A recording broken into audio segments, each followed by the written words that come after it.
সালাত এমন একটা স্বতন্ত্র ইবাদত, যেই ইবাদতের কোনো কাফফারা করা যায় না, যেই ইবাদতের কোনো সমকক্ষ করা যায় না।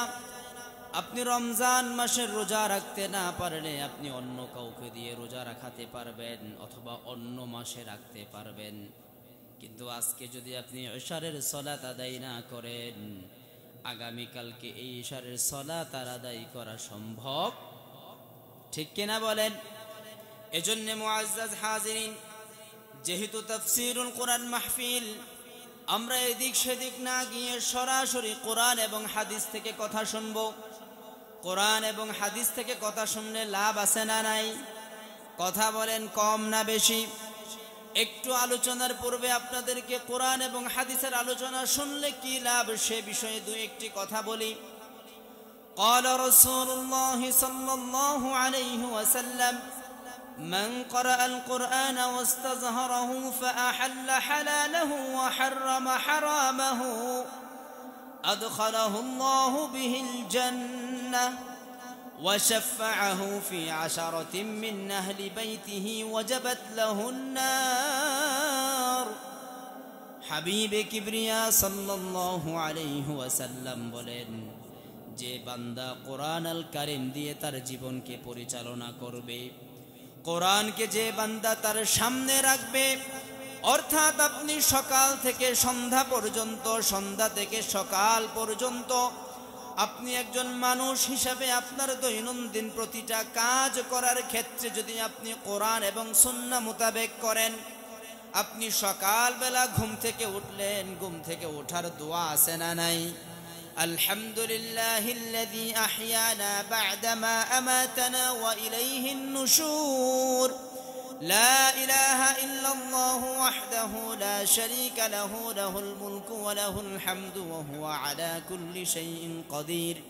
কোন বান্দা যদি সকালবেলা ঘুম থেকে উঠে এই দোয়া পড়ে তার ঘুম থেকে ওঠা শুরু করলো, বিসমিল্লাহির রহমানির রহিম বলে তার ওযু শেষ করলো, পবিত্র হয়ে সালাতুল ফজরের নামাজ আদায় করলো, ফজরের নামাজ আদায় করে কোরআন তেলাওয়াত করলো, হাদিস থেকে একটা হাদিস অন্তত তেলাওয়াত করলো, কর্মের তাগিদে, জীবিকার তাগিদে যখন বান্দা ঘর থেকে বের হবে, বিসমিল্লাহি তাওয়াক্কালতু আলাল্লাহ, লা হাওলা ওয়ালা কুওয়াতা ইল্লা বিল্লাহ, اللهم إني أعوذ بك أن أضل أو أضل أو أزل أو أزل أو أظلم أو أظلم أو أجهل أو يجهل علي। জোরে বলেন আল্লাহু আকবার।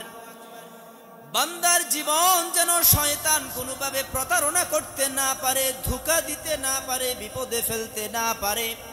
প্রতিটা পদে পদে হাবিবে কিবরিয়া মুহাম্মাদুর রাসূলুল্লাহ সাল্লাল্লাহু আলাইহি ওয়াসাল্লাম বিভিন্ন মাসনুন দোয়া দিয়ে দোয়া শিখিয়ে দিয়েছেন। জোরে বলেন সুবহানাল্লাহ। আল্লাহর হাবিব বলেন, মান ক্বারাআল কুরআনা ওয়াস্তাযহারাহু, যে বান্দা কোরআনকে সামনে রাখবে, কোরআনকে সামনে রেখে, হাবিবকে সামনে রেখে, সুন্নাহকে সামনে রেখে জীবন পরিচালনা করবে, ফাআহাল্লা হালালাহু ওয়া হাররামা হারামাহু আদখালাহুল্লাহু বিহিল জান্নাহ। কোরআন আল কারীমে যে বিষয়গুলিকে হালাল করা হয়েছে ওই বিষয়গুলিকে হালাল বলে মেনে নিবে, যে বিষয়গুলিকে হারাম করা হয়েছে ওই বিষয়গুলিকে হারাম হিসাবে গ্রহণ করে নিবে। অর্থাৎ কোরআন আমাকে যা হালাল করেছে তা আমার জন্য হালাল, ঠিক কিনা বলেন? কোরআন মনে হয় মদ খাওয়া হালাল করেছে, জুয়া খেলা হালাল করেছে, জেনা করা হালাল করেছে। মুআজ্জাজ হাজিরিন, সমাজের মধ্যে একদল মানুষ আছে যারা ধর্মীয় বিষয় নিয়ে ঠাট্টা মশকরা করে, অথচ কোরআন স্পষ্ট বলছেন যারা কোরআন এবং হাদিসের বিধান নিয়ে ঠাট্টা মশকরা করবে তাদের ঈমান নষ্ট হয়ে বেঈমান হয়ে দুনিয়া থেকে বিদায় নিবে। নাউযুবিল্লাহ।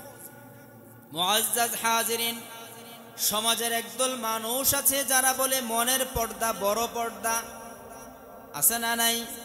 টাটকা কাফের, কারণ কোরআনের বিধানকে সে অবমাননা করেছেন। কোরআন বলছেন পর্দা করা ফরজ, ওয়াল্লাযীনা হুম লিফুরুজিহিম হাফিজুন,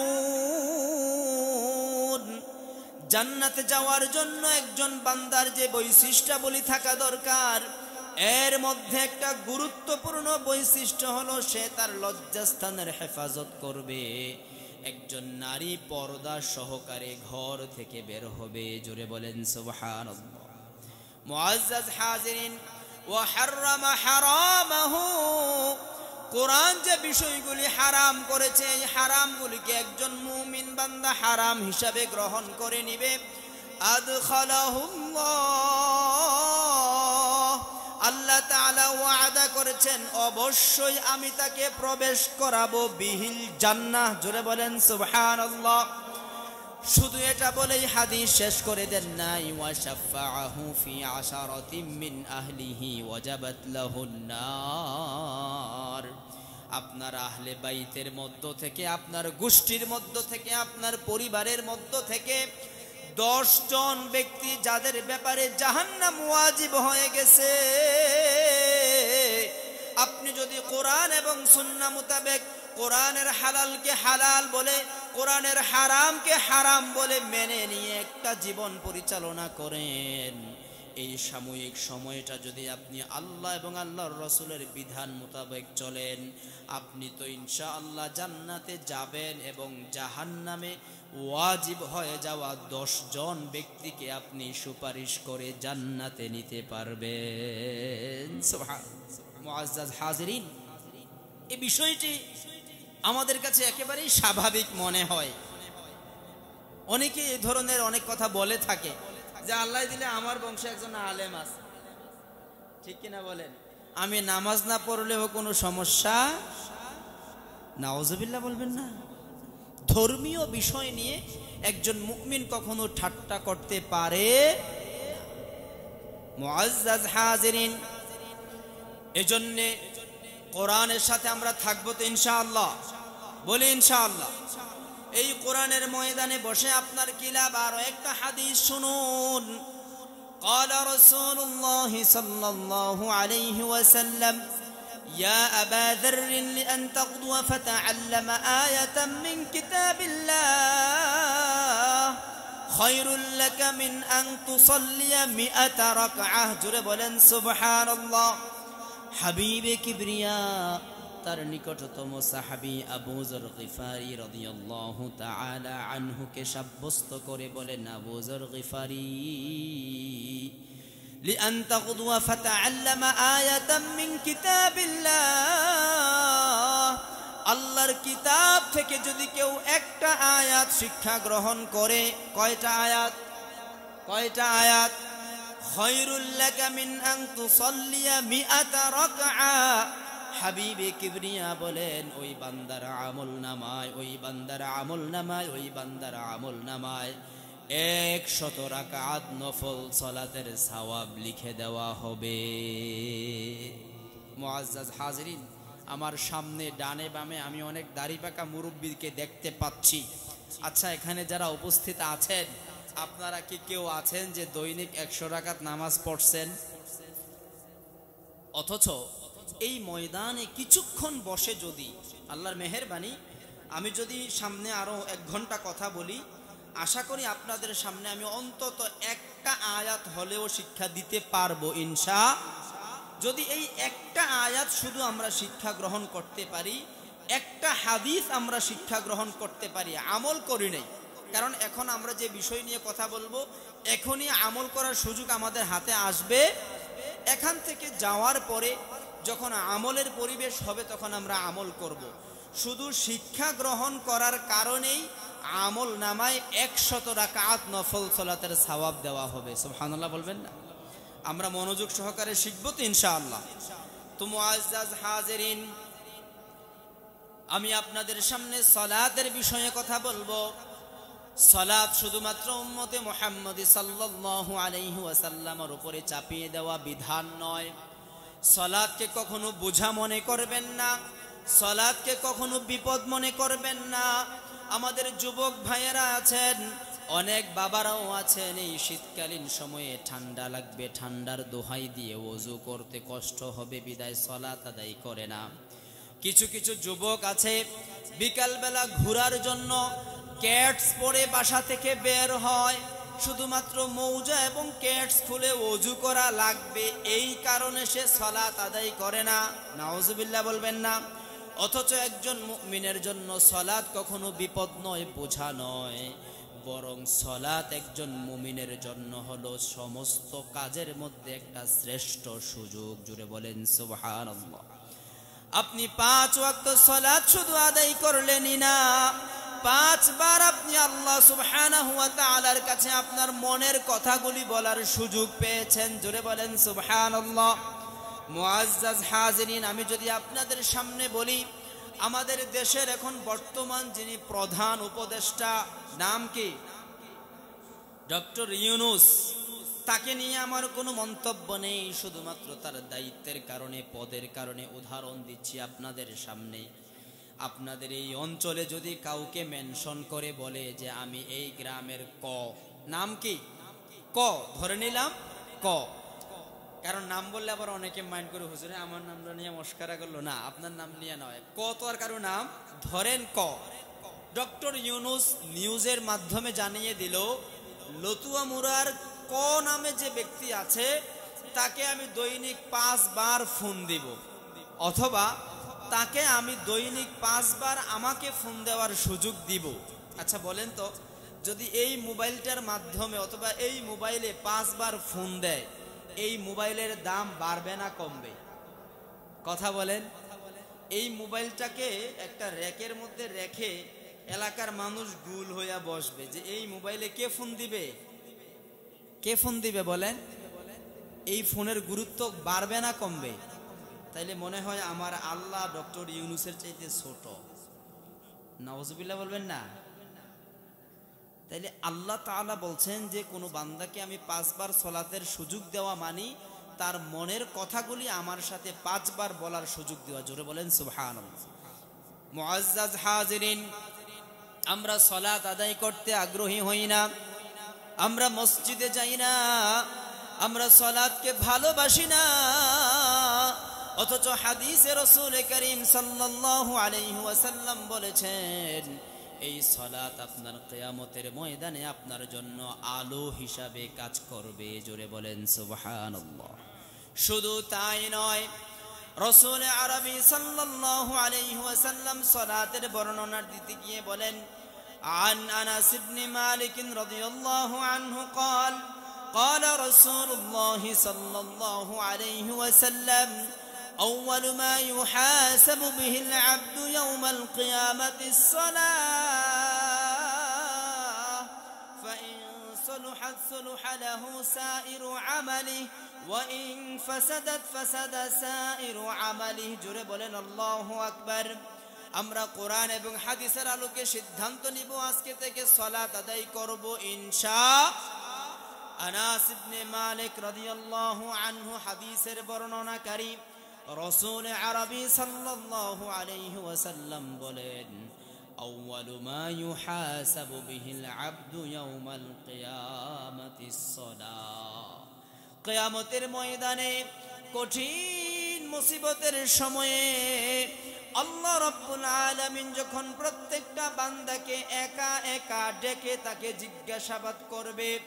মুআজ্জাজ হাজিরিন, কোরআন আল কারীমে স্পষ্ট বলা হয়েছে, ওয়া কুল্লু আতিহি ইয়াউমাল কিয়ামাতি ফারদা। কিয়ামতের ময়দানে প্রত্যেকটা বান্দাকে একা একা আল্লাহর সামনে যাওয়া লাগবে। চক্ষুগুলি বন্ধ করে দিয়ে নিজেকে নিয়ে একটু ভাবেন আপনার ওই অবস্থা আছে কিনা। আল্লাহর সামনে আপনি একা দাঁড়াবার ক্ষমতা আপনার হয়েছে কিনা। জিজ্ঞাসাবাদ যখন শুরু করবেন, কিয়ামতের কঠিন মুসিবতের সময়ে আপনাকে সর্বপ্রথম জিজ্ঞাসা করা হবে আপনার সালাত সম্পর্কে। জোরে বলেন আল্লাহু আকবার। فَإِن صَلُحَتْ صَلُحَ لَهُ سَائِرُ عَمَلِهِ। যদি কোনো বান্দার এই সালাতের হিসাব সহজ হয়ে যায়, আল্লাহ তাআলা তার বাকি হিসাবগুলো সহজ করে দিবেন। সুবহানাল্লাহ। وَإِن فَسَدَتْ فَسَدَ سَائِرُ عَمَلِهِ। আর যদি বান্দা এই সালাতের হিসাবের মধ্যে আটকিয়ে যায়, বিপদে পড়ে যায়, বিব্রতকর অবস্থায় পড়ে যায়, বাকি প্রত্যেকটা হিসাব তার জন্য কঠিন থেকে আরো কঠিন হয়ে যাবে। নাউজুবিল্লাহ বলবেন না? মুআজ্জাজ হাজিরিন, আমরা সালাত আদায় করি না, আমরা সালাতকে ভালোবাসি না, অথচ সালাত শুধু আমাদের উপর নয়, প্রত্যেকটা নবীর আমলেই সালাতের বিধান ছিল। জুড়ে বলেন সুবহানাল্লাহ। কোরআন আল কারিমে সূরাতুল আম্বিয়া, একটু আমার সাথে বলতে হবে, সূরাটির নাম কি বলেছিলাম? সূরাতুল, একটু শিখি না আমরা এই কোরআনের ময়দানে বসে, আমরা একটা সূরার নাম শিখলাম, একটা আয়াত শিখলাম, এই জিনিসগুলোকেও তো ওসিলা করে হয়তো বা আল্লাহ তাআলা আমাদেরকে মাফ করে দিতে পারে। জোরে বলেন সুবহানাল্লাহ। সূরাতুল আম্বিয়ার ৭৩ নম্বর আয়াত, আল্লাহ রাব্বুল আলামিন বলেন, وَجَعَلْنَاهُمْ أَئِمَّةً يَهْدُونَ بِأَمْرِنَا وَأَوْحَيْنَا إِلَيْهِمْ فِعْلَ الْخَيْرَاتِ وَإِقَامَ الصَّلَاةِ وَإِيتَاءَ الزَّكَاةِ وَكَانُوا لَنَا عَابِدِينَ। আল্লাহু আকবার।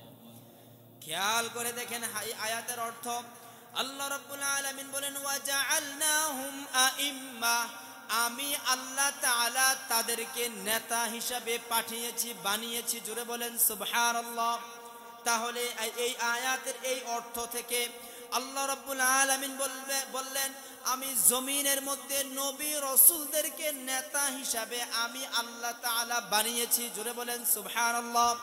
তাহলে নেতা বানায় কে?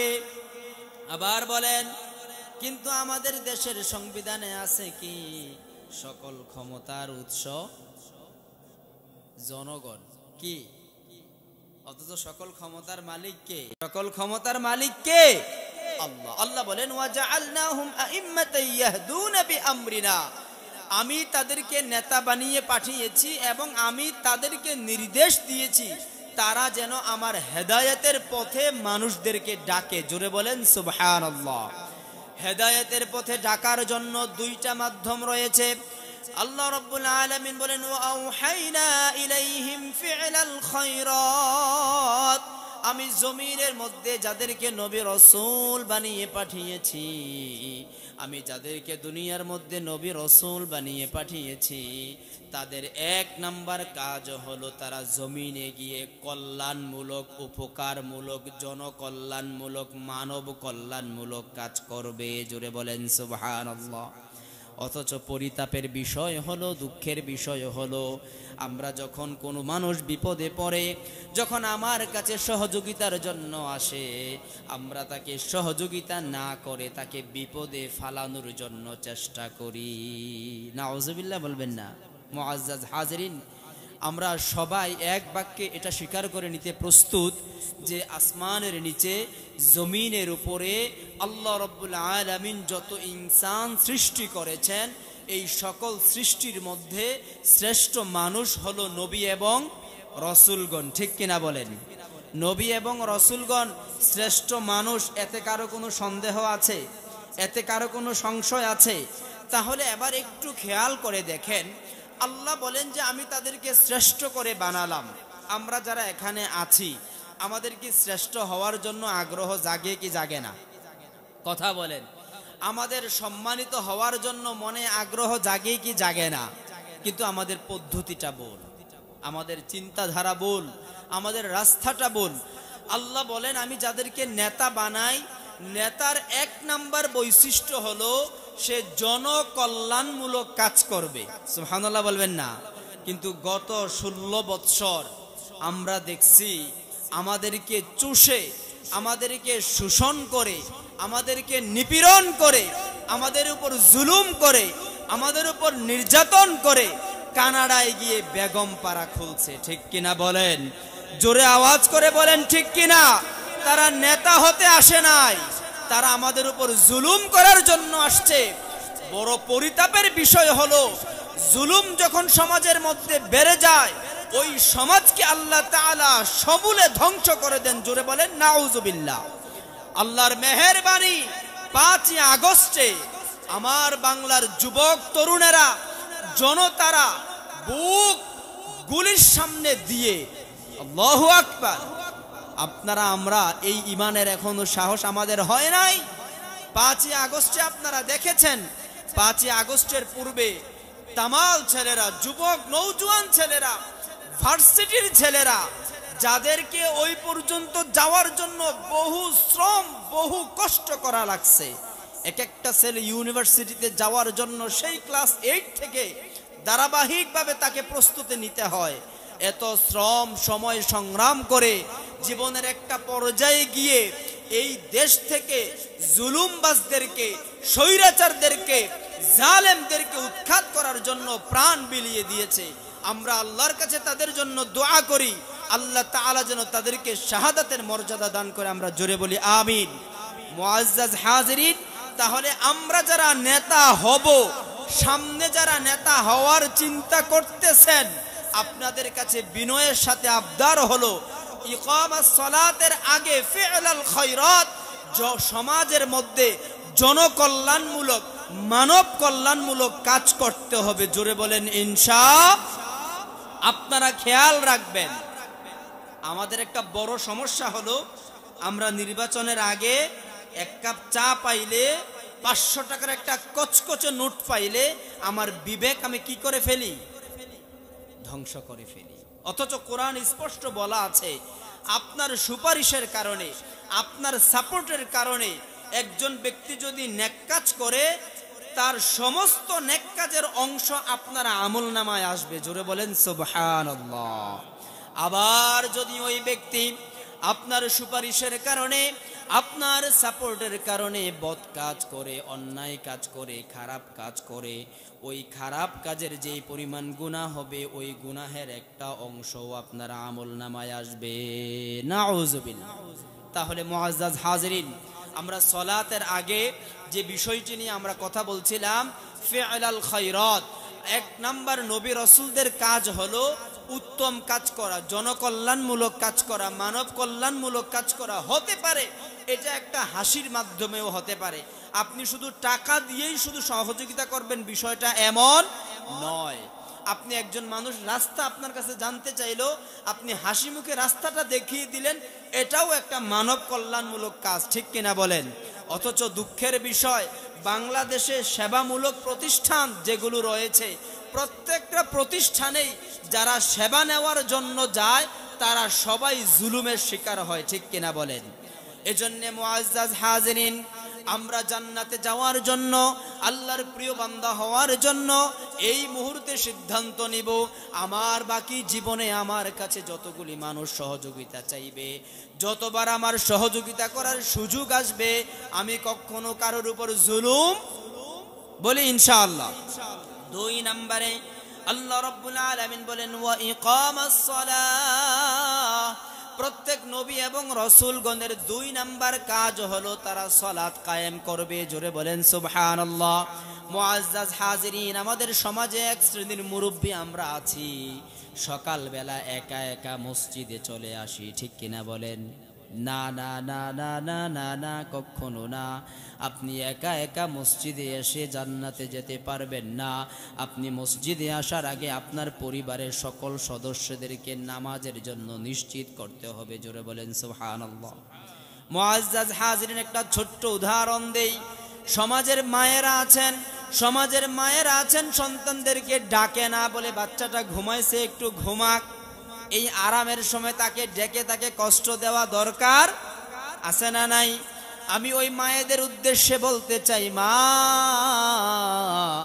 আপনার ঘরে যদি ভোরবেলা আগুন লাগে আর আপনার ছেলে যদি ঘুমিয়ে থাকে, তখন কি আপনি বলবেন আগুন লাগছে, লাগুক, এতে কোনো সমস্যা নাই, এই বাচ্চারা এত কষ্ট করে আসছে, ঘুমাইছে, একটু ঘুমাক, এমনটা করবেন?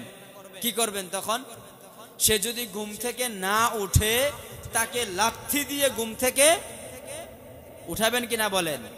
অথচ মুআজ্জাজ হাজিরিন, আমরা সবাই জানি জাহান্নাম মনে হয় শীতাতপ নিয়ন্ত্রিত। জাহান্নাম কিসের দ্বারা তৈরি? কিসের দ্বারা তৈরি? আগুনের মধ্যে কি আরাম না বেরাম? তাহলে যারা সালাত আদায় করে না, তাদের স্থান কোথায়? জাহান্নামে। তাদের স্থান কোথায়? তাহলে আপনি ইচ্ছা করে আপনার অবস্থান আপনি জাহান্নামে নির্ধারণ করছেন, আপনি জেনে শুনে আপনার ছেলেকে আপনি জাহান্নামে দিচ্ছেন।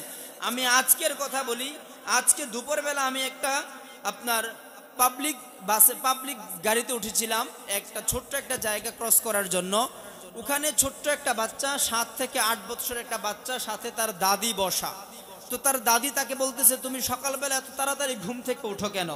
এত তাড়াতাড়ি ঘুম থেকে উঠবা না, তুমি যখন স্কুলে যাওয়ার সময় হবে তখন তুমি ঘুম থেকে উঠবে। নাউজুবিল্লাহ বলবেন না? আর এই ছোট্ট বাচ্চা বলতেছে যে দাদু আমি তো সকালবেলা ঘুম থেকে উঠি নামাজ পড়ার জন্য। সুবহানাল্লাহ বলবেন না? মানে দাদি নাতিকে শিক্ষা দিচ্ছে এত সকাল সকাল ঘুম থেকে ওঠা দরকার। কি আজীব সমাজ ব্যবস্থা।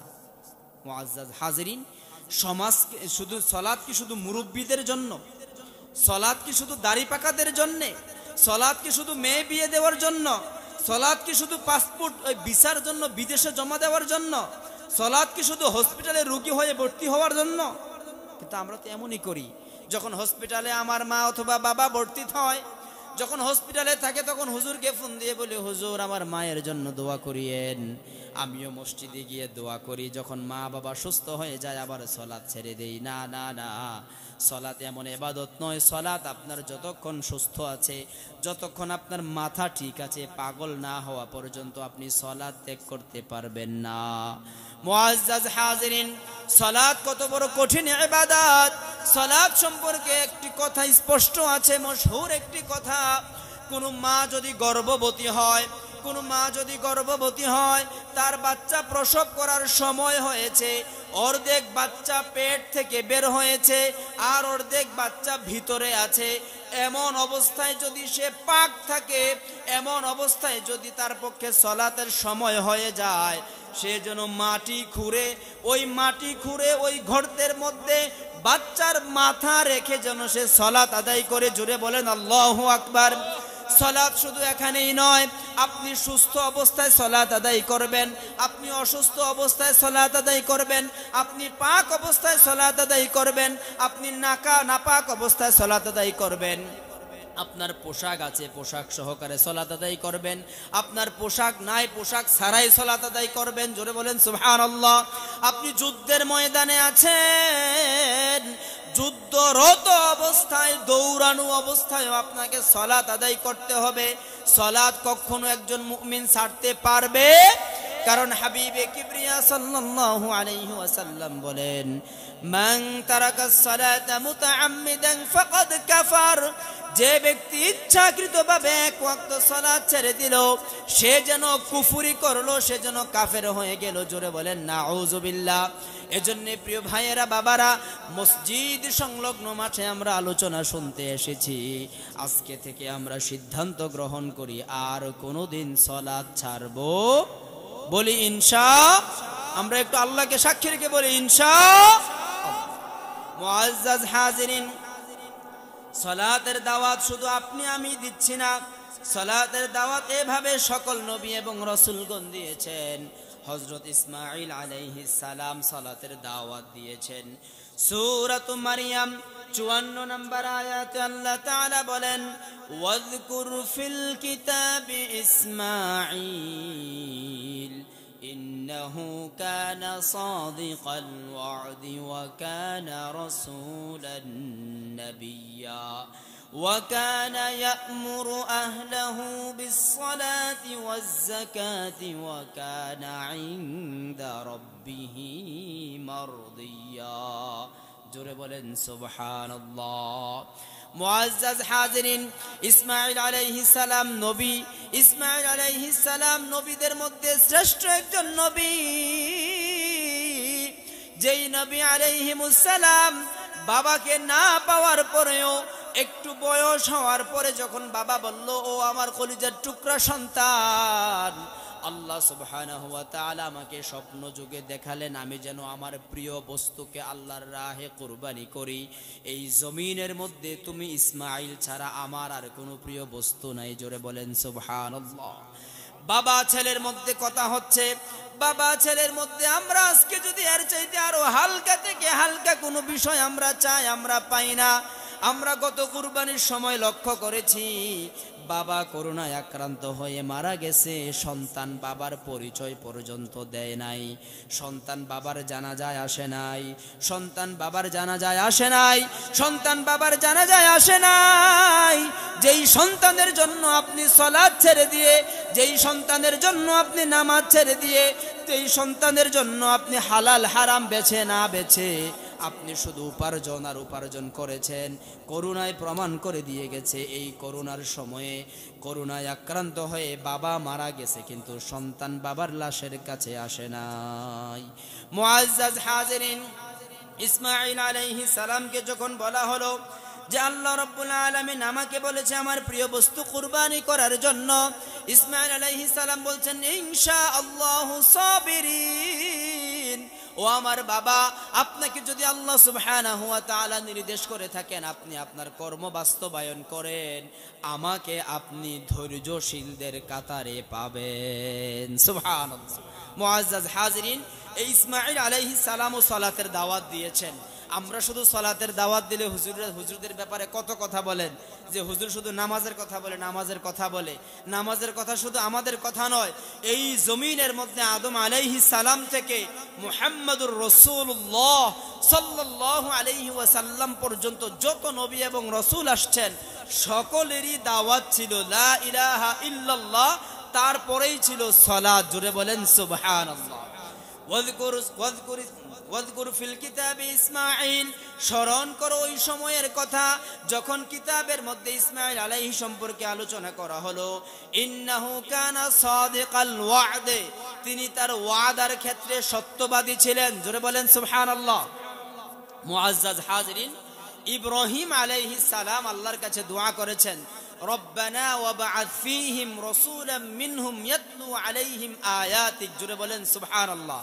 যে আয় আল্লাহ, আপনার কাছে আমার প্রার্থনা, আমার ইসমাঈল আলাইহিস সালামের বংশের মধ্য থেকে আপনি একজন এমন নবী পাঠান যেই নবী আপনার আয়াত তিলাওয়াত করে মানুষকে শোনাবে। জোরে বলেন সুবহানাল্লাহ।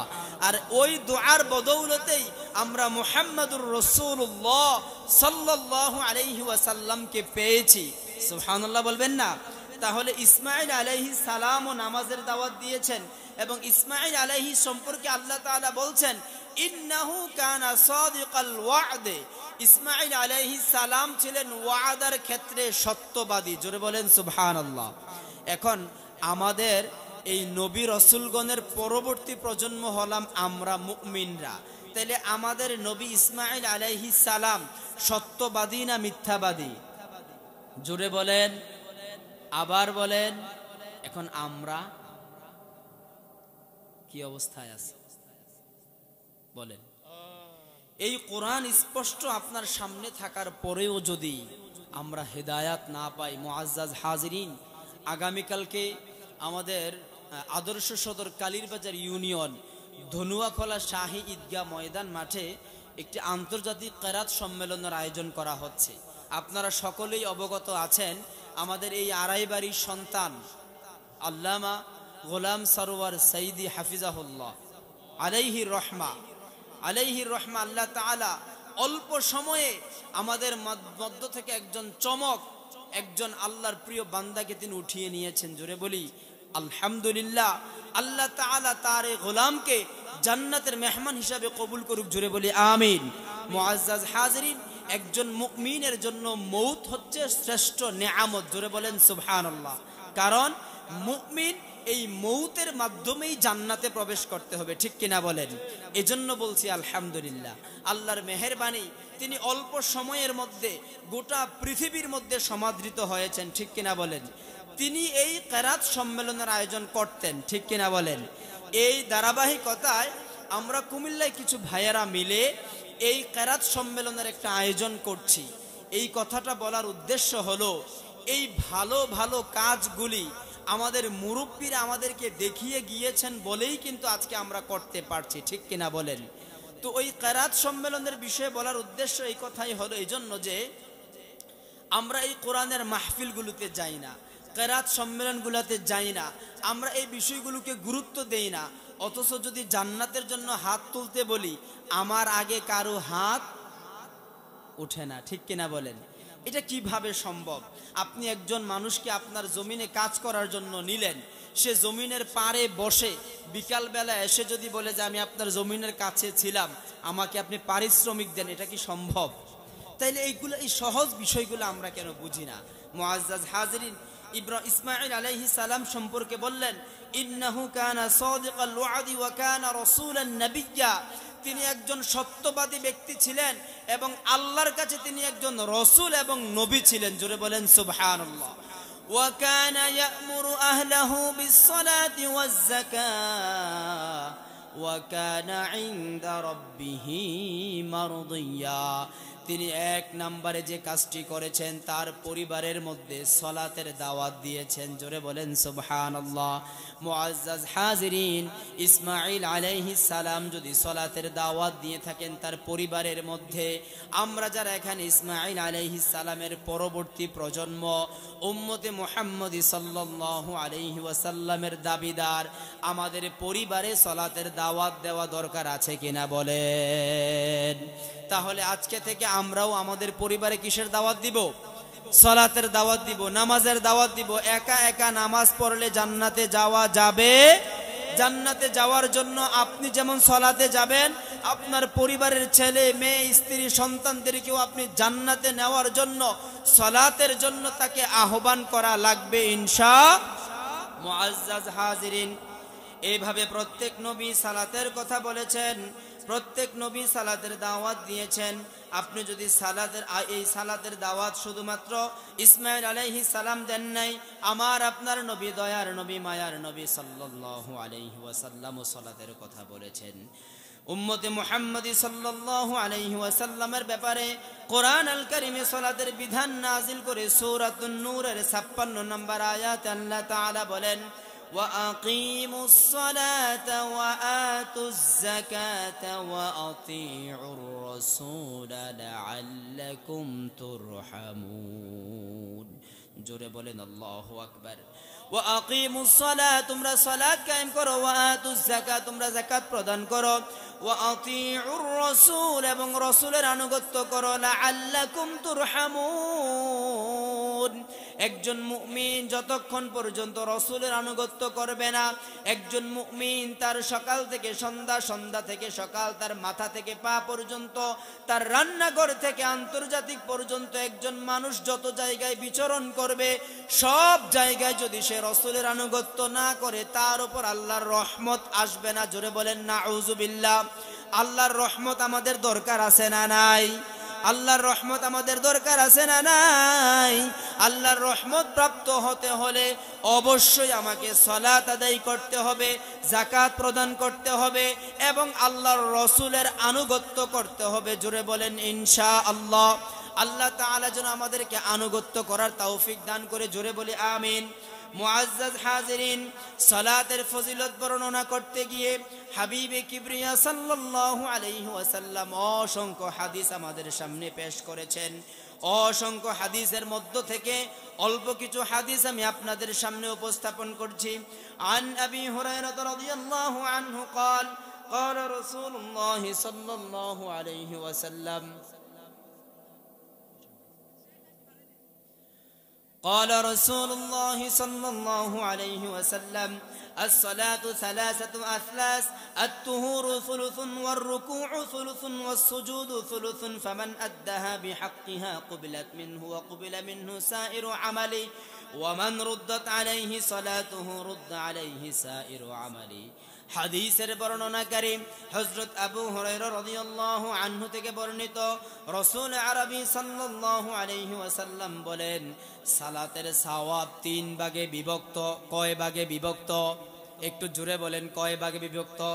আল্লাহর নবী সাল্লাল্লাহু আলাইহি ওয়াসাল্লাম বলেন, as-salatu thalathatu athlas, সালাতের আমলনামা, সালাতের সওয়াব 3 ভাগে বিভক্ত।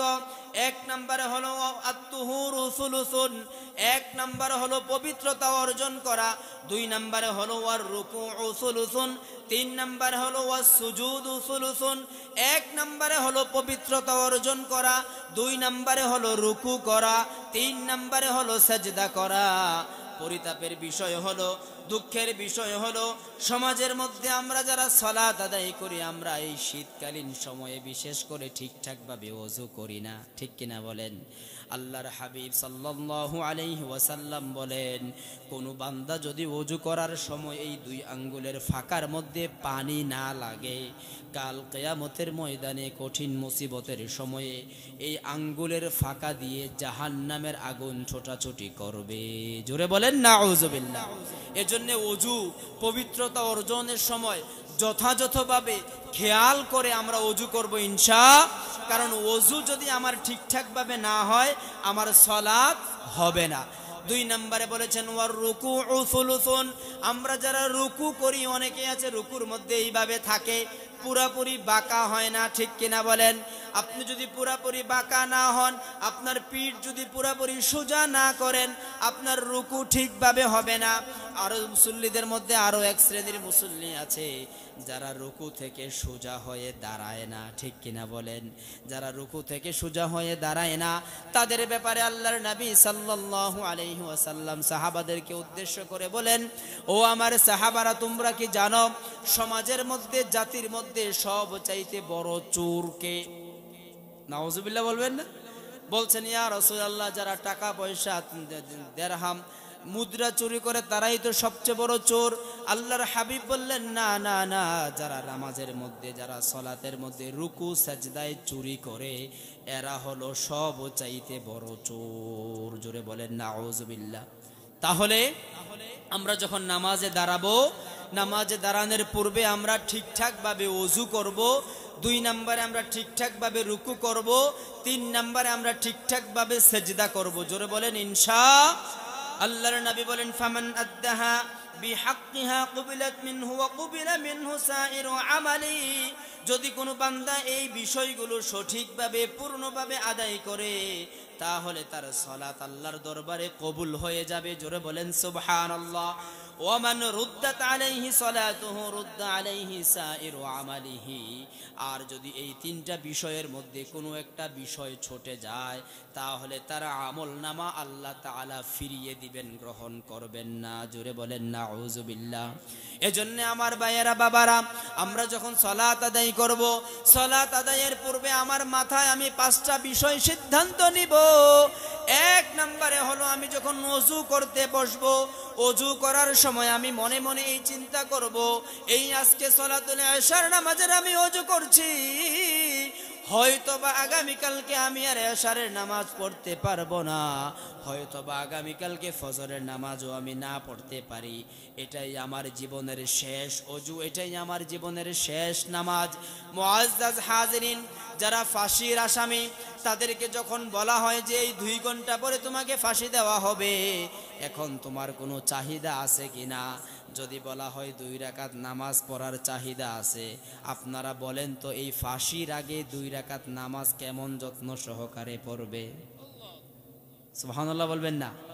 মুআজ্জাজ হাজিরিন, এর মানে আপনি নামাজে ফাঁকিবাজি করছেন, আপনি জানেন যে আগামী 30 বছর বাঁচবেন, ঠিক কিনা বলেন?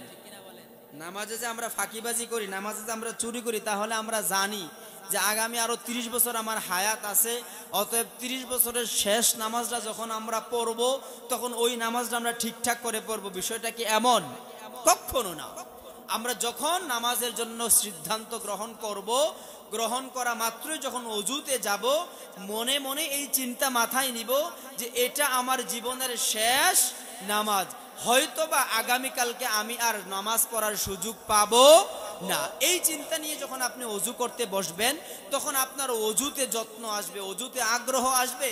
আল্লাহর নবী সাল্লাল্লাহু আলাইহি ওয়াসাল্লাম বলেছেন, কোনো বান্দা যদি যত্ন সহকারে ওযু করে, ওযু শেষ করে বলে আশহাদু আল্লা ইলাহা ইল্লাল্লাহ ওয়া আশহাদু আন্না মুহাম্মাদান আবদুহু ওয়া রাসূলুহু, ফুতিহাত লাহু আবওয়াবুল জান্নাহ, আল্লাহর নবী বলেন জান্নাতের সমস্ত দরজাগুলি ওই বান্দার জন্য খুলে দেওয়া হয়। জোরে বলেন সুবহানাল্লাহ।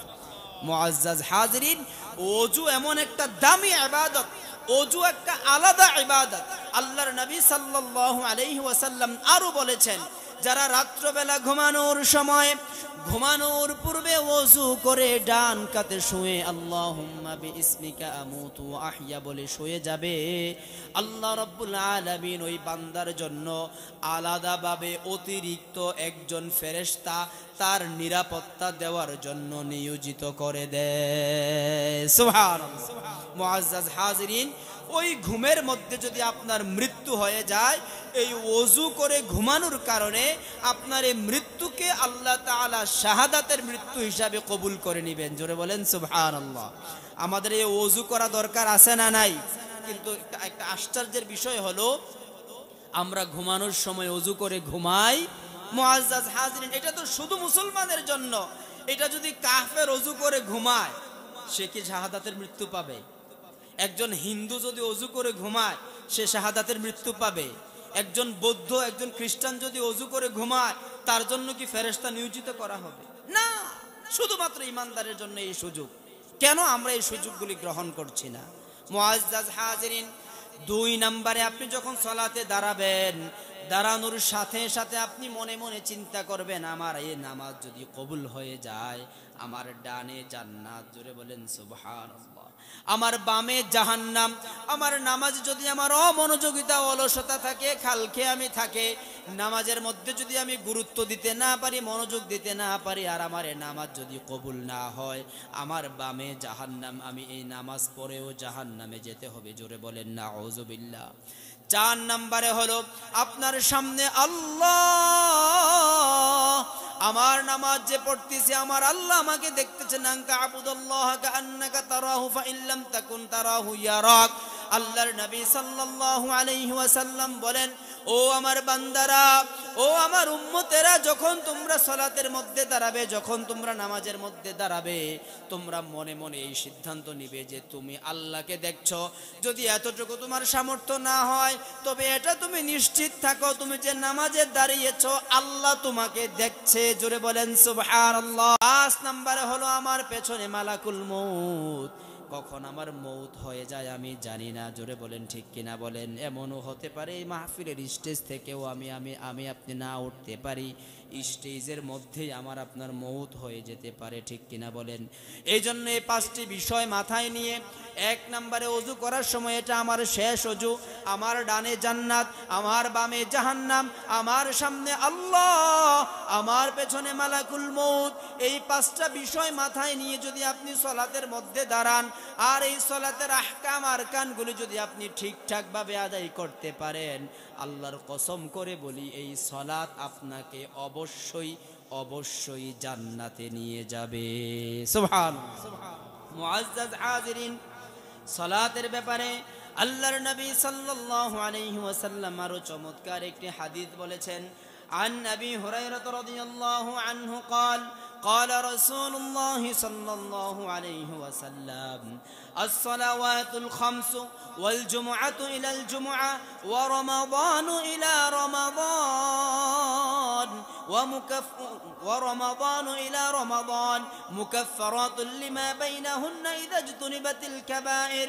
হাদিসের বর্ণনাকারী আবু হুরায়রা রাদিয়াল্লাহু আনহু বলেন, রাসূল আরবি সাল্লাল্লাহু আলাইহি ওয়াসাল্লাম বলেন, as-salawatul khams, একজন মুমিনের উপর, একজন বান্দার উপর 5 ওয়াক্ত সালাতকে ফরজ করা হয়েছে। ওয়াল জুমআতু ইলাল জুমআ, এক জুমআ থেকে আরেক জুমআ। ওয়া রমাদানু ইলাল রমাদান, এক রমাদান থেকে আরেক রমাদান। এই সময়গুলির মধ্যে যদি বান্দা 5 ওয়াক্ত সালাত আদায় করে, এক জুমার পরে যদি আরেক জুমা আদায় করে, এক রমজানের পরে যদি আরেক রমজানের রোজা রাখে, মুকাফফারাতুল লিমা বাইনাহুন্না, তার এই মাঝখানের জিন্দেগির মধ্যে যত গুনাহগুলি হয়েছে সমস্ত গুনাহগুলি এই সালাতের কারণে কাফফারা হিসাবে মাফ করে দিবে। সুবহানাল্লাহ। অথচ আমাদের সমাজে অনেক লোক আছে যে নামাজ পড়ে কি করবে, এই কথা বলে কি বলে না, নামাজ পড়ে কি করবে, এই ধরনের কথা আছে না নাই? আবার আরেক ধরনের লোক আছে বলে যে সেজদার মতো সেজদা একটা দিলেই হয়, আছে না ভাই? নাউযুবিল্লাহ বলবেন না? মুআজ্জাজ হাজিরিন, হাদিস প্রমাণ করে as-salawatul khams, একজন বান্দার উপর 5 ওয়াক্ত সালাত ফরজ, এক জুমা থেকে আরেক জুমা ফরজ, এক রমজান থেকে আরেক রমজান ফরজ। এই সময়সীমার মধ্যে যদি আমরা এই আমলগুলি কন্টিনিউ করি, মুকাফফারাতুল লিমা বাইনাহুন্না, ওই বান্দার জন্য তার গুনাহের কাফফারা হিসাবে এই সালাতগুলি হয়ে যাবে। জোরে বলেন সুবহানাল্লাহ। ইযা জতুনিবাতিল কাবাইর, যতক্ষণ পর্যন্ত সে আর কোনো কবিরা গুনার সাথে সম্পৃক্ত না হবে, এই সালাত তাকে গুনাহ মুক্ত করে জান্নাতের সার্টিফিকেট দিয়ে দিবে। জোরে বলেন সুবহানাল্লাহ। মুআজ্জাজ হাজিরিন, আমরা সালাত পড়ব তো ইনশাআল্লাহ। আল্লাহর নবী সাল্লাল্লাহু আলাইহি ওয়াসাল্লাম এই সালাত সম্পর্কে আরো একটি চমৎকার হাদিস বলেছেন। আন নবী হুরায়রা রাদিয়াল্লাহু আনহু قال قال رسول الله صلى الله عليه وسلم أرأيتم لو أن نهرا بباب أحدكم يغتسل منه كل يوم 5 مرات هل يبقى من درنه شيء قالوا لا يبقى من درنه شيء قال فذلك مثل الصلوات الخمس يمحو الله بهن الخطايا। জোরে বলেন সুবহানাল্লাহ। হযরত আবু হুরায়রা রাদিয়াল্লাহু আনহু থেকে বর্ণিত, রাসূল আরবী সাল্লাল্লাহু আলাইহি ওয়াসাল্লাম সাহাবাদেরকে উদ্দেশ্য করে বলেন, আরাআইতুম, যদি তুমি কাউকে দেখো, খেয়াল করেন হাদিসটা, লাউ আন্না নাহরান বিবাবি আহাদিকুম, কোন বান্দার তোমাদের বাড়ির সামনে, তোমাদের দরজার সামনে যদি কোনো একটা পুষ্কুনি অথবা একটা নদী দেখো, আছে না নাই? আমাদের বাড়ির আশেপাশে পুষ্কুনি আছে না নাই? কথা বলেন, আছে না নাই? ইয়াগতাসিলু মিনহু কুল্লা ইয়াউমিন 5 মাররাত, আল্লাহর নবী বলেন ওই পুষ্কুনির মধ্যে, ওই নদীর মধ্যে যদি কোনো বান্দা দৈনিক 5 বার গোসল করে, হাল ইয়াবকা মিন দারারিহি শাই, তাহলে কি তার শরীরের মধ্যে কোনো ময়লা থাকবে? কথা বলেন, কোনো ময়লা থাকবে? সাহাবারা বললেন লা লা, না, কোনো ময়লা থাকবে না। লা ইয়াবকা মিন দারানিহি শাই, সাহাবারা বললেন ইয়া রাসূলুল্লাহ, না, একজন বান্দা যদি দৈনিক 5 বার গোসল করে তার শরীরে ময়লা থাকতে পারে? আল্লাহর নবী বলেন ক্বালা ফাযালিকা মাসালুস সালাওয়াতিল খামস, সালাত তদ্রুপ, সালাত ওইরূপ, সালাত ওই রকম, ইয়ামহুল্লাহু বিহিন্নাল খাতায়া, কোন বান্দা যদি দৈনিক 5 ওয়াক্ত সালাত আদায় করে, এই সালাতের মধ্যবর্তী সময়ের মধ্যে যদি তার কোনো গুনাহ খাতা হয়ে যায়, আল্লাহ তাআলা 5 ওয়াক্ত সালাত আদায়ের কারণে তার গুনাহগুলি মাফ করে দিবে। সুবহানাল্লাহ। মুআজ্জাজ হাজিরিন, মৌতের হাদিস পড়তে গিয়ে একটা হাদিস আমি পেয়েছি। আল্লাহর নবী সাল্লাল্লাহু আলাইহি ওয়াসাল্লাম বলেছেন, কোনো বান্দা যখন মৃত্যুবরণ করবে, মৃত্যুবরণ করার সময় তিনি জাহান্নাম অথবা জান্নাত, এই দুইটা দৃশ্য দেখে মৃত্যুবরণ করবে। জোরে বলেন আল্লাহু আকবার। আপনার আমল নামায় আপনার সামনে জাহান্নাম আনবে, আপনার আমল নামায় আপনার চোখের সামনে জান্নাত আনবে। জোরে বলেন সুবহানাল্লাহ।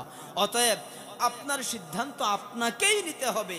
আমি শুধু বলে যাওয়ার দায়িত্ব, বলে গেলাম, দায়িত্ব পালন করা কিন্তু আমারটা আমি নিজেই করতে হবে। মুআজ্জাজ হাজিরিন, আল্লাহর নবী বলেছেন এই 5 ওয়াক্ত সালাতের যদি কেউ হেফাজত করে, কাল কিয়ামতের ময়দানে এই সালাত তাকে হেফাজত করবে। জোরে বলেন সুবহানাল্লাহ। মুআজ্জাজ হাজিরিন, আল্লাহর নবী সাল্লাল্লাহু আলাইহি ওয়াসাল্লাম এই সালাতের ফজিলত বর্ণনা করতে গিয়ে আরো চমৎকার হাদিস বলেছেন। আন আবি উমামাহ আল-বাহিলি রাদিয়াল্লাহু আনহু قال قال رسول الله صلى الله عليه وسلم صلوا خمسكم وصوموا شهركم وأدوا زكاة أموالكم وأطيعوا ذا أمركم تدخلوا جنة ربكم। জোরে বলেন সুবহানাল্লাহ। হযরত উমামা বাহিলি রাদিয়াল্লাহু আনহু থেকে বর্ণিত, রাসূল আরবী সাল্লাল্লাহু আলাইহি ওয়াসাল্লাম বলেছেন, সল্লু খামসাকুম, তোমাদের উপর 5 ওয়াক্ত সালাতকে ফরজ করা হয়েছে। জোরে বলেন সুবহানাল্লাহ। ওয়াসুমু শাহরাকুম, রমাদান মাসের রমজানকে তোমাদের উপর ফরজ করা হয়েছে। ওয়াআদ্দু যাকাতা আমওয়ালিকুম, এবং যারা মালের মালিক, নেসাব পরিমাণ সম্পদের মালিক, তাদের উপর যাকাতকে ফরজ করা হয়েছে। ওয়াআতিউ যা আমরিকুম, এবং একজন মুমিন তার জীবনের প্রত্যেকটা কাজে রাসূলের আনুগত্য করবে। জোরে বলেন সুবহানাল্লাহ। এক নম্বরে হলো 5 ওয়াক্ত সালাত, 2 নম্বরে হলো রমজানের রোজা, 3 নম্বরে হলো মালের মালিক হলে যাকাত দেওয়া, 4 নম্বরে হলো আমার জীবনের প্রতিটা ক্ষেত্রে আমি মুহাম্মাদুর রাসূলুল্লাহ সাল্লাল্লাহু আলাইহি ওয়াসাল্লামের আনুগত্য করব। আল্লাহর নবী বলেন এই 4টা কাজ যদি কোনো বান্দা ঠিকঠাক ভাবে আদায় করতে পারে, তাদখুলু জান্নাতা রাব্বিকুম, ওই বান্দা তোমাদের রব তোমাদের জন্য ওই বান্দার জন্য আল্লাহ তাআলা জান্নাতে প্রবেশ ওয়াজিব করে দিবে। সুবহানাল্লাহ। মুআজ্জাজ হাজিরিন, সালাত আমাদের পড়া দরকার আছে না নাই বলেন? সালাত আমাদের 5 ওয়াক্ত আদায় করা দরকার আছে না নাই? শুধু দরকার না, এটা আমার আপনার জীবনের একটা কম্পালসরি কাজ। শ্বাস প্রশ্বাস নেওয়া আমার জীবনে যেমন প্রয়োজন, সালাত হলো রূহের অক্সিজেন। জোরে বলেন সুবহানাল্লাহ। কোন বান্দা যদি সালাত আদায় না করে তার দিল মারা যায়। অন্য হাদিসের মধ্যে আসছে, কোন বান্দা যদি ফজরের সালাত আদায় না করে, শুধুমাত্র আরামের জন্য আয়েশের জন্য ঘুমিয়ে থাকে, ফজরের সালাত আদায় না করা বান্দার কানের মধ্যে শয়তান প্রস্রাব করে দেয়। জোরে বলেন নাউজুবিল্লাহ। শয়তান যদি আমার কানে প্রস্রাব করে, আপনার কি মনে হয় এই কান দিয়ে আমি কখনো আর ভালো কথা শুনতে পাবো?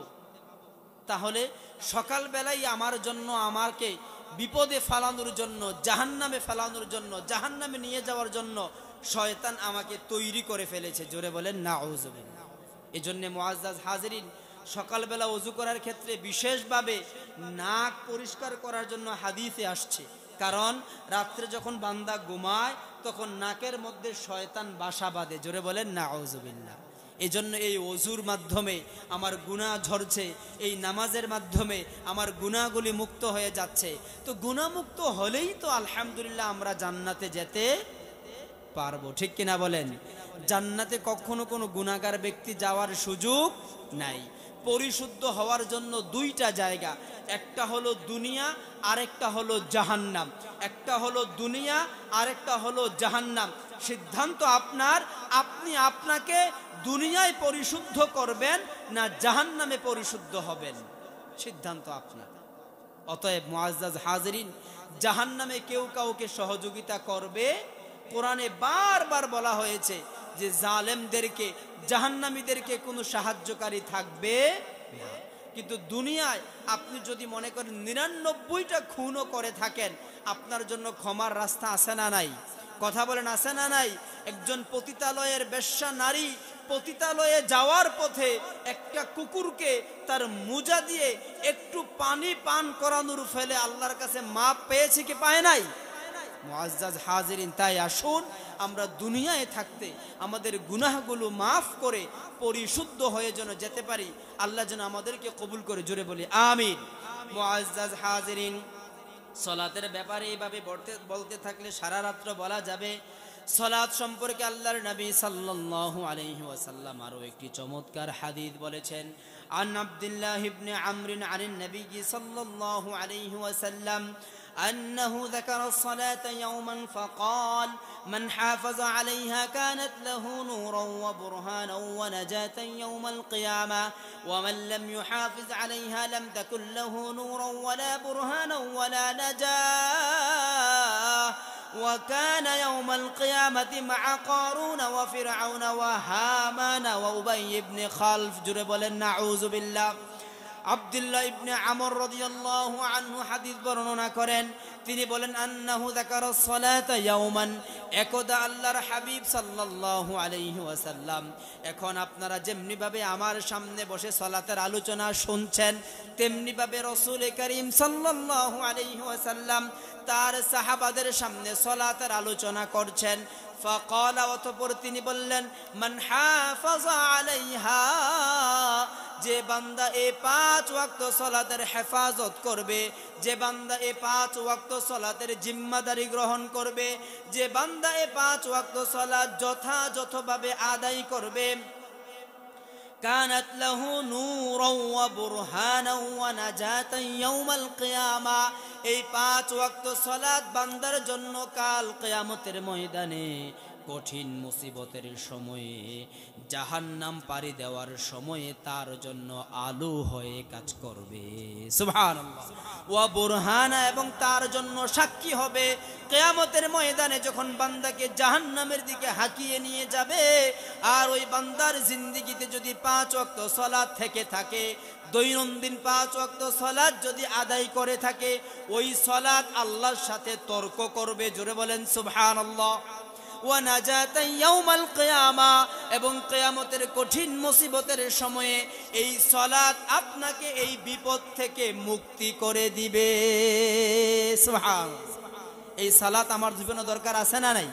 কথা বলেন যুবক ভাইয়ের, আমরা সালাত পড়ব তো ইনশাআল্লাহ। ওয়া মান লাম ইউহাফিজ আলাইহা, আর যদি কোনো বান্দা এই 5 ওয়াক্ত সালাতের হেফাজত না করে, লাম তাকুল্লাহু নূর, কিয়ামতের ময়দানে তার কোনো আলো থাকবে না। ওয়ালা বুরহানা ওয়ালা নাজাতা, তার পক্ষে কোনো সুপারিশকারী থাকবে না, তার মুক্তির জন্য কোনো চেষ্টাকারী থাকবে না। হাদিস এখানে শেষ করে দেন নাই। ওয়া কানা ইয়াউমাল কিয়ামাতি মা'a কারুন ওয়া ফিরআউন ওয়া হামান ওয়া উবাই ইবনে খালফ, কিয়ামতের ময়দানে যারা নামাজি হবে না, যারা বেনামাজি। কোন নামাজি? জোরে বলেন। যারা বেনামাজি তাদের সঙ্গী হবে ফেরাউন, তাদের সঙ্গী হবে কারুন, তাদের সঙ্গী হবে হামান, তাদের সঙ্গী হবে উবাই ইবনে খালফ। নাউজুবিল্লাহ বলবেন না? ফেরাউন কখনো বলছেন নি রাদিয়াল্লাহু আনহু? বলছেন। ফেরাউন রাদিয়াল্লাহু আনহু বলছেন, কারুন রাদিয়াল্লাহু আনহু বলছেন, হামান রাদিয়াল্লাহু আনহু বলছেন। আমরা কি তাদের সাথে কিয়ামতের ময়দানে থাকতে চাই? তাহলে বেনামাজি হলে তো উপায় নাই। মুআজ্জাজ হাজিরিন, আর কবে আপনার মাথায় বিবেক আসবে? ধারাবাহিকভাবে কতগুলি হাদিস থেকে উৎসাহ দেওয়ার জন্য চেষ্টা করলাম, এরপরও আপনার মাথায় বিবেক জাগে না। আর কবে আপনার বিবেক আসবে? আপনি দেখছেন না চতুর্দিক থেকে কিভাবে কালো অন্ধকার ধেয়ে আসছে? মুআজ্জাজ হাজিরিন, আসুন আমরা এই আজকের এই মাহফিল সাজালাম, এই মাহফিলে শ্রম দিলাম, সময় দিলাম, অর্থ দিলাম, উপস্থিত হইলাম, কিন্তু এই মাহফিল থেকে যদি আমি শিক্ষা গ্রহণ না করলাম, তাহলে এই মাহফিলের কোনো সার্থকতা নেই। ফেরাউন, কারুন, হামান, উবাই ইবনে খালফ যদি আপনার সঙ্গী হয়, এর চাইতে নির্লজ্জতা, এর চাইতে দুর্ভাগ্য, এর চাইতে পোড়া কপাল আর হতে পারে? তাই আসুন আমরা সালাতের প্রতি যত্নবান হই এবং সালাত আমার জীবনে নিয়মিত শুরু করে দেই, যাতে আল্লাহ তাআলা আমাকে এই সালাতের মাধ্যমে একজন পাক্কা মুমিন হয়ে দুনিয়া থেকে বিদায় নিতে পারে। আমরা জোরে বলি আমিন। মুআজ্জাজ হাজিরিন, সালাতের ব্যাপারে শুধু এখানে আলোচনা শেষ নয়। আন উসমান রাদিয়াল্লাহু আনহু قال قال النبي صلى الله عليه وسلم, উসমান রাদিয়াল্লাহু আনহু হাদিস বর্ণনা করেন, আল্লাহর নবী সাল্লাল্লাহু আলাইহি ওয়াসাল্লাম বলেছেন, মান সাল্লাল ইশা ফি জামাআ ফাকান্নামা কামা নিসফাল লাইল ওয়া মান সাল্লা সুবহা ফি জামাআ ফাকান্নামা সাল্লাল লাইলা কুল্লাহ। জোরে বলেন সুবহানাল্লাহ। একজন মুমিন বান্দার জন্য আর কি পুরস্কার হতে পারে? একজন মুমিন বান্দার জন্য এই হাদিসের চাইতে আর কি নিয়ামত হতে পারে?